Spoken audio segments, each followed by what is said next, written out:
Bonjour mes chers amis, nous allons continuer notre étude du chapitre 12 de l'Évangile de Jean et par la grâce de Dieu, on va essayer de le terminer.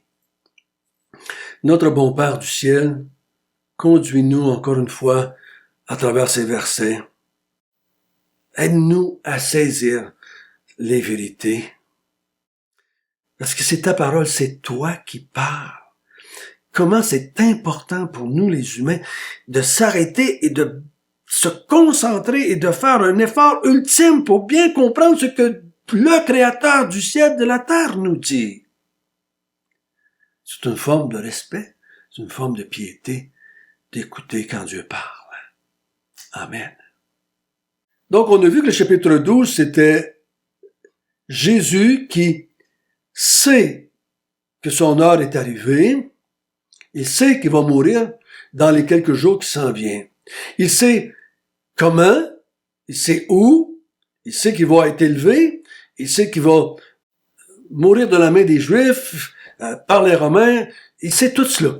On va voir dans les jours qui s'en viennent, ça va continuer cela.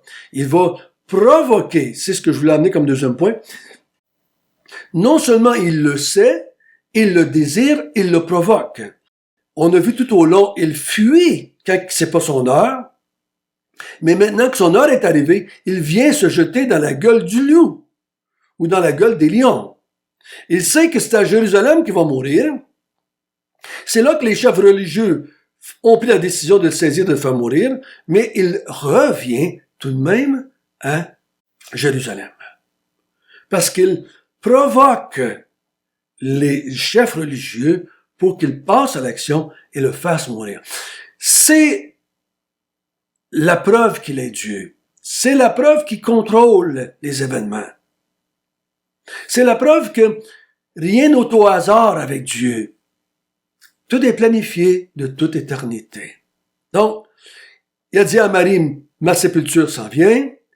Il a dit quand les Grecs ont demandé quelque chose, mon heure est arrivée et je vais mourir, je vais être élevé et je vais attirer les gens à moi et je vais donner la vie aux gens, à tous ceux qui croient en moi, à tous ceux qui décident de me suivre et de me servir. On a vu que il a dit, je suis venu pour cette heure, afin que cette heure me glorifie et glorifie le Père. À la fin, on a vu que Jésus s'en va, se cacher loin d'eux. Il a terminé son ministère public. Mais il n'a pas terminé son ministère avec ses disciples, avec ses proches. Mais on va voir, Jean va dire des choses à partir du verset 37. Dire quelque chose qui est important qu'on comprenne. C'est sa conclusion. C'est sa compréhension des choses. Et je crois qu'il a été dirigé par Dieu, et je crois qu'il a été inspiré par Dieu pour qu'on ait ces pensées-là. Verset 37. Malgré tant de miracles qu'il avait faits en leur présence, ils ne croyaient pas en lui. Afin que s'accomplisse la parole qu'Ésaïe, le prophète, a prononcée. Seigneur, qui a cru à notre prédication? Et à qui le bras du Seigneur a-t-il été révélé? Aussi ne pouvaient-ils croire, parce qu'Ésaïe a dit encore, il a aveuglé leurs yeux, il a endurci leur cœur, de peur qu'ils ne voient des yeux, qu'ils ne comprennent du cœur, qu'ils ne se convertissent et que je ne les guérisse. Ésaïe dit ces choses lorsqu'il vit sa gloire et qu'il parla de lui. On va arrêter là pour le moment. Jean dit, malgré tant de miracles, il ne croyait pas en lui. Vous vous souvenez qu'est-ce qui était dit juste les quelques minutes avant? Il avait dit, je vais être élevé, je vais mourir à la croix. Et le peuple avait répondu, la foule a dit, mais on a entendu dire que le Messie ne mourrait jamais. Donc, c'est qui le Messie si ce n'est pas toi? Parce que toi, tu nous dis que tu vas mourir. Donc, tu peux pas être le Messie va vivre éternellement.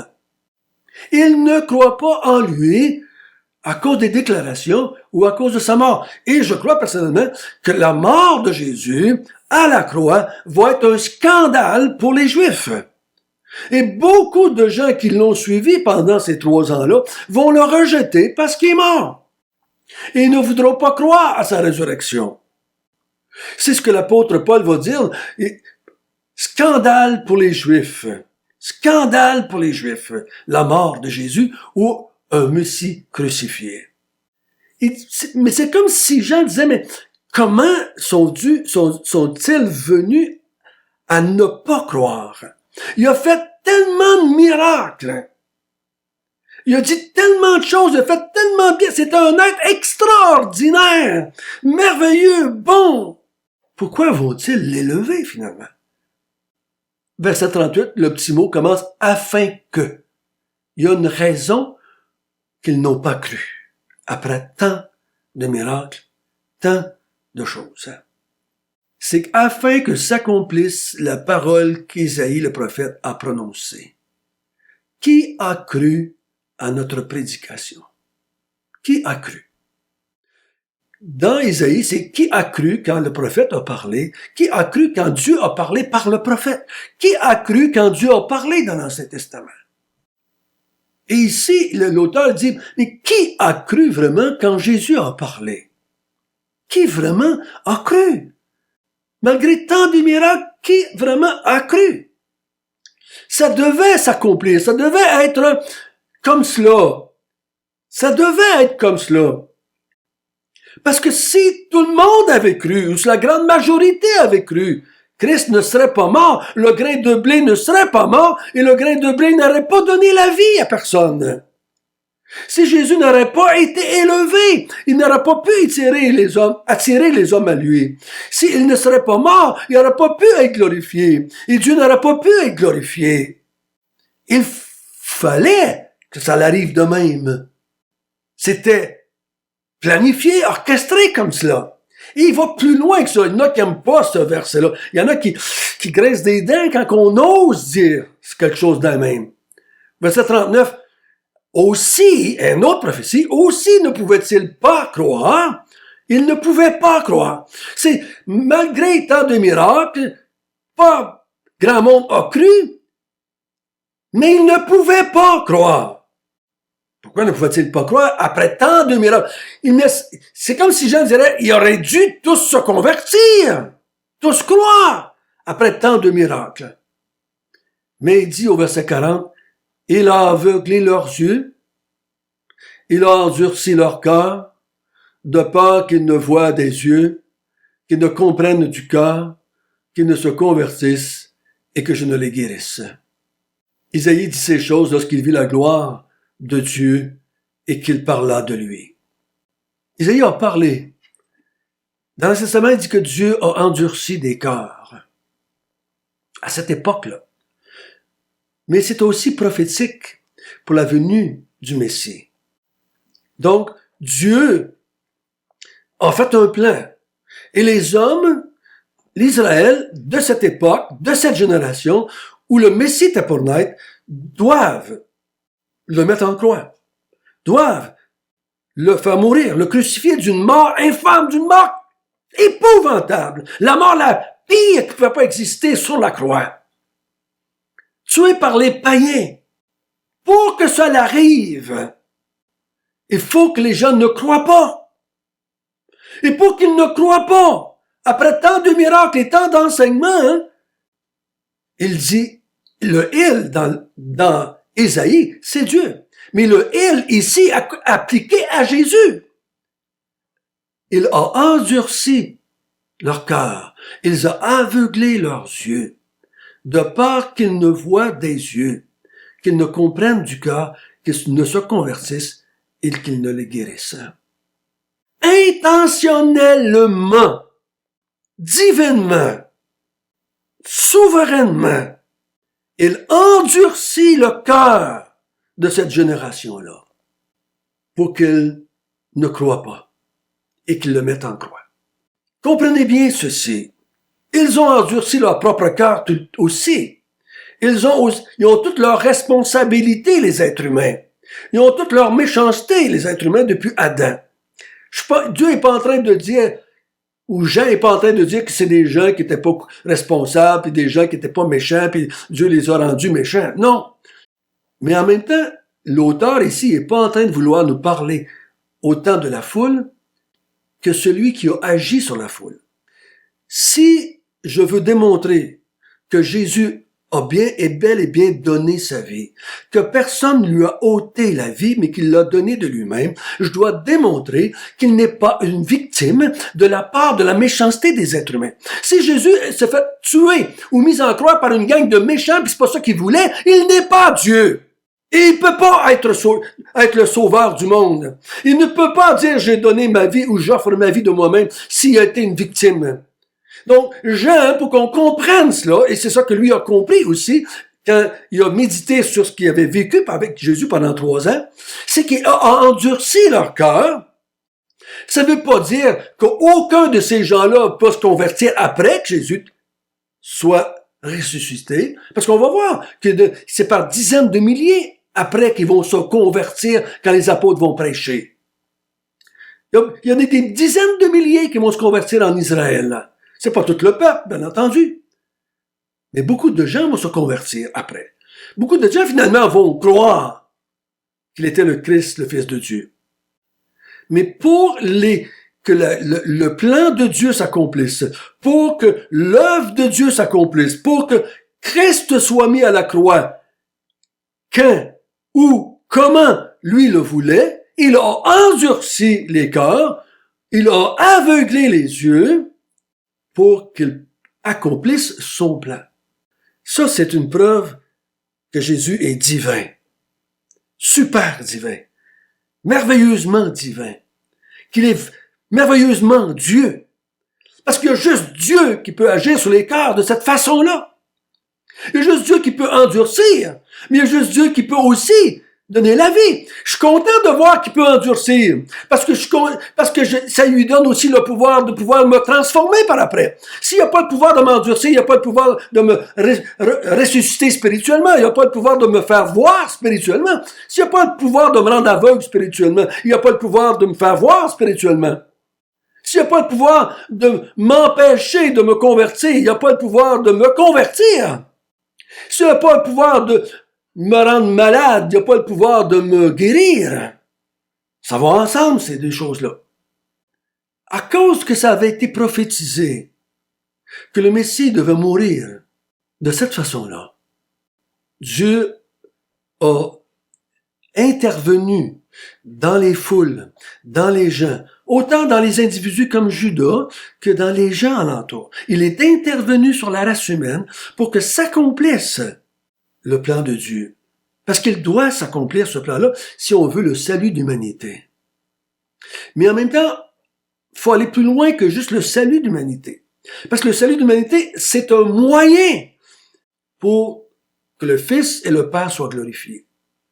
C'est à travers ces événements-là, à travers la mort, la crucifixion, l'ascension, c'est à travers cela que je vais connaître Dieu, que je vais connaître le Christ, que je vais les voir comme étant trinitaires.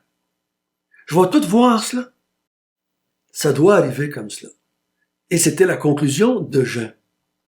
Donc on va continuer à lire, si vous voulez bien. Verset 42. Cependant, même parmi les chefs, plusieurs crurent en lui.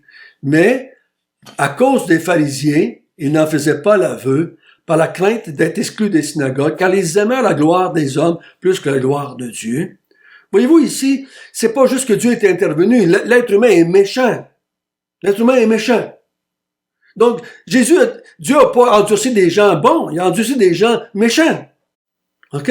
Il va endurcir des gens méchants pour accomplir son but, mais il n'endurcit pas des gens bons. Ils aimèrent la gloire des hommes plus que la gloire de Dieu. Ils ne recherchent pas la gloire de Dieu et la gloire du Fils de Dieu. Ils recherchent leur propre gloire. C'est pour ça que même s'ils voient qu'il y a quelque chose de spécial dans cette personne-là, qui pourrait être le Messie, ils n'en font pas l'aveu.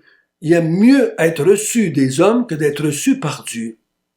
Verset 44. Or, Jésus s'était écrié, celui qui croit en moi, non pas en moi, mais en celui qui m'a envoyé. Et celui qui me voit, voit celui qui m'a envoyé. Donc, il dit, si vous me rejetez, si vous faites pas l'aveu de me connaître et de m'accepter, vous rejetez aussi celui qui m'a envoyé et vous êtes condamnés. Le jugement de ce monde a lieu et le prince de ce monde va être jeté dehors parce que les hommes aiment mieux la gloire des hommes que la gloire qui vient de Dieu. En rejetant Jésus, nous rejetons celui qui a envoyé Jésus, et c'est condamnable au plus haut point. Verset 46, « Je suis venu comme une lumière dans le monde, afin que quiconque croit en moi ne demeure pas dans les ténèbres. Si quelqu'un entend mes paroles et ne les garde point, ce n'est pas moi qui le juge, car je suis venu non pour juger le monde, mais pour sauver le monde. Celui qui me rejette et qui ne reçoit pas mes paroles à son juge, la parole que j'ai annoncée, c'est elle qui le jugera au dernier jour, car je n'ai point parlé de moi-même, mais le Père qui m'a envoyé m'a prescrit lui-même ce que je dois annoncer. Et je sais que son commandement est la vie éternelle. C'est pourquoi les choses que j'ai dites, je les dis comme le Père me les a dites. » Donc, à partir du verset 44, ce que Jean conclut, Jésus venait de la part de Dieu. Jésus est venu accomplir l'œuvre de Dieu. Il est venu parler et nous dire les paroles de Dieu. Ceux qui les reçoivent vont être sauvés, vont avoir la vie éternelle, vont être honorés du Père, vont être avec Jésus, vont être pardonnés, lavés, sanctifiés, justifiés. On peut le dire de toutes sortes de façons. Parce qu'il dit, si vous ne croyez pas en moi, vous avez votre juge, et votre juge, c'est Dieu. C'est Dieu qui va vous condamner au plus haut point, parce que c'est lui qui m'a envoyé. Celui qui ne reçoit pas l'envoyé ne reçoit pas celui qui l'a envoyé. Il venait de Dieu et il accomplissait l'œuvre de Dieu. C'est ainsi que Jean termine le ministère public de Jésus. Si tu rejettes Jésus, peu importe qui tu es, si tu ne crois pas que Jésus était Dieu, qu'il était un avec Dieu, qu'il est venu de la part de Dieu et que parlait de la part de Dieu, tu es condamné. Tu vas subir l'enfer pour l'éternité. Tu ne seras pas avec Jésus. Tu ne seras pas avec lui dans l'éternité. Parce que tu as rejeté ses paroles et Dieu va te condamner à cause de cela. Notre bon Père du ciel, béni sois-tu que tu as envoyé ton Fils bien-aimé nous parler de ta part. Amen.